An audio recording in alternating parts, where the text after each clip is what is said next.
పైన దృష్టి పెట్టి మరి అటువంటి సమస్యలు ఏ ప్రాంతంలో అయితే ఎదుర్కొంటున్నారో ఆ ప్రాంతాల్లో దీనిపైన తగిన చర్యలు తీసుకునేదానికి ప్రభుత్వాలను ప్రజలను జాగృతం చేయాలనేటువంటి ఉద్దేశంతో ఐక్యరాజ్య సమితి ఈ జూన్ 17న ఈ కార్యక్రమాన్ని నిర్వహించాలని చెప్పని నిర్ణయించడం జరిగింది.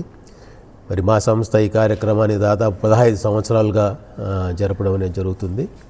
ముఖ్యంగా ఎకాలజీ సెంటర్గా మేము కరువు పైన, ఎడారీకరణ పైన, తర్వాత వాతావరణ మార్పులు ఈ అంశాలపైన పనిచేస్తున్నాం కాబట్టి ఆ అంశంపైనే కేంద్రీకరించాలనేటువంటి ఉద్దేశంతో ఈ సంవత్సరం ఈ కార్యక్రమాన్ని ఒక ప్రత్యేకమైనటువంటి నినాదంతో మేము ఏర్పాటు చేయాలని చెప్పని భావించడం జరిగింది.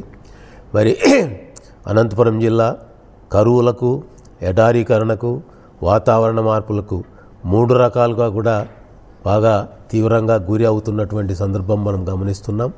దీన్ని దృష్టిలో పెట్టుకొని ఆలోచన చేసినప్పుడు ఇప్పటి వరకు మరి కరువుకు కానివ్వండి, ఎడారీకరణకు కానివ్వండి, అదేవిధంగా వాతావరణ మార్పులను ఎదుర్కోవడానికి కానివ్వండి ఏమి పరిష్కార మార్గాలు ఉన్నాయి అని చెప్పి అన్నప్పుడు మరి వ్యవసాయం దృష్టి నుంచి చూసినప్పుడు, రైతుల దృష్టి నుంచి చూసినప్పుడు మనము ప్రకృతి వ్యవసాయమే ఒక ముఖ్యమైనటువంటి పరిష్కారము అని చెప్పినది ప్రపంచవ్యాప్తంగా అందరూ చెప్తున్నటువంటి ఒక నినాదం అన్నమాట.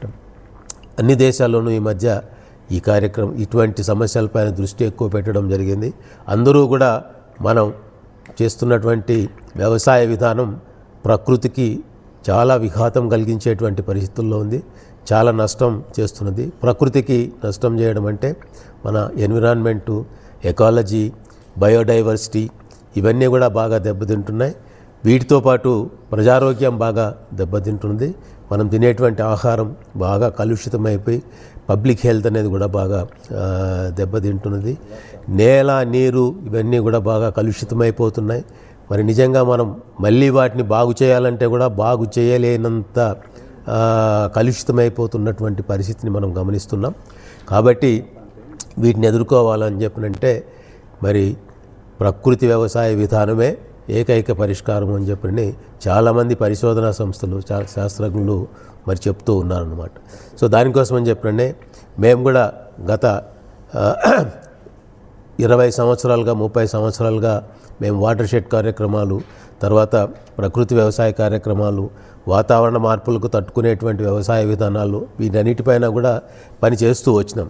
అయితే ఇప్పుడు గత 2-3 సంవత్సరాల నుంచి మేము కూడా చాలా ఫోకస్డ్గా మరి వాతావరణంలో మార్పులు ఏమొస్తున్నాయి, ఇప్పుడు మరి ఆ వాతావరణంలో వచ్చేటువంటి మార్పులను తట్టుకోవాలంటే మరి మనం ఏ విధంగా మన వ్యవసాయ పద్ధతులను మార్చుకోవాలనే దానిపైన పనిచేయడం అనేది జరుగుతుంది. దానికోసమని చెప్పినే ప్రపంచవ్యాప్తంగా కూడా చెప్పేది ఏంటంటే మన వ్యవసాయం చేసేటువంటి విధానాల్లో మార్పులు చేసుకోవాలా, ప్రకృతికి అనుకూలంగా ఉండేటువంటి వ్యవసాయ విధానాలు మనం పాటించాల్సినటువంటి అవసరం ఉంది. ఇప్పుడు మనం పాటిస్తున్నటువంటి వ్యవసాయ పద్ధతుల్లో చాలా మార్పులు తీసుకుని రావాల్సింది. ముఖ్యంగా రసాయనాల వినియోగంలో చాలా మార్పులు తీసుకుని రావాల్సినటువంటి అవసరం ఉంది. ఈ రసాయనాల వినియోగం వల్లనే ఈ ప్రకృతి విధ్వంసం అనేది జరుగుతూ ఉన్నదన్నమాట. మరి ఈ మధ్య మరి గత 5-10 ఏళ్ళుగా రసాయనాల వినియోగంలో కూడా చాలా గణనీయమైనటువంటి ఒక మార్పు ఏమంటే ఎక్కువ ఈ కలుపు తీసేదానికి చాలా బలమైనటువంటి కలుపు మందులను వాడుతున్నారు అనమాట. అంటే లేబర్ ప్రాబ్లం ఉంది అని చెప్పని కలుపు తీసేదానికి ఇంతకుముందు మనుషులను పెట్టుకునేవాళ్ళు, ఇప్పుడు మనుషులు దొరకడం లేదు అని చెప్పని ఆ మందులు కలుపుతున్నారు. ఆ మందులు కలిపితే ఆ మొక్కలను చంపుతాయి. అంటే వాళ్ళు తయారు చేసింది అయితే ఫలానా మొక్కలను బతకనీయకుండా చంపాలనేటువంటి ఒక విషయాన్ని వాళ్ళు తయారు చేస్తారు. అయితే ఆ విషయాన్ని మనం భూమిలో వేసినప్పుడు అది ఆ మొక్కలను ఒకదాన్నే చంపదు, అన్నిటినీ కూడా కలుషితం చేస్తుంది. చంపలేకపోతే కూడా కలుషితం అనేది చేస్తుంది. దానివల్ల చాలా ఎక్కువ తీవ్రంగా క్యాన్సర్ లాంటి జబ్బులు వస్తున్నాయి అని చెప్పండి నిన్న మొన్న కూడా ఒక పెద్ద ఆర్టికల్స్ రావడం అనేది కూడా జరిగిందనమాట. ఇవంతా కూడా విధ్వంసకరంగా ఉంటున్నాయి ఇటువంటి ప్రాక్టీసెస్ అన్నీ కూడా వ్యవసాయంలో.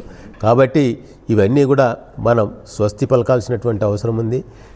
మరి మనిషి అనేవాడు ప్రకృతికి ధర్మకర్తగా ఉండాలి, కానీ ఒక ప్రకృతికి ధ్వంసకారుడుగా ఉండకూడదు అని చెప్పినది ముఖ్యమైనటువంటి నినాదం అన్నమాట.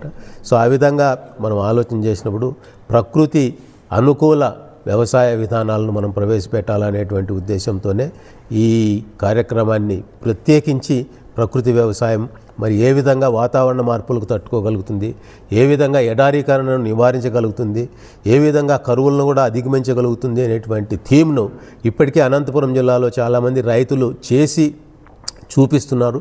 అటువంటి రైతులను మనం ముందర పెట్టి వాళ్ళు ఏం చేస్తున్నారు, వాళ్ళు చేసే దానివల్ల ఏ విధంగా మరి వ్యవసాయంలో వాళ్ళు ప్రకృతికి అనుకూలంగా వ్యవసాయాన్ని వాళ్ళు మార్చగలుగుతున్నారు.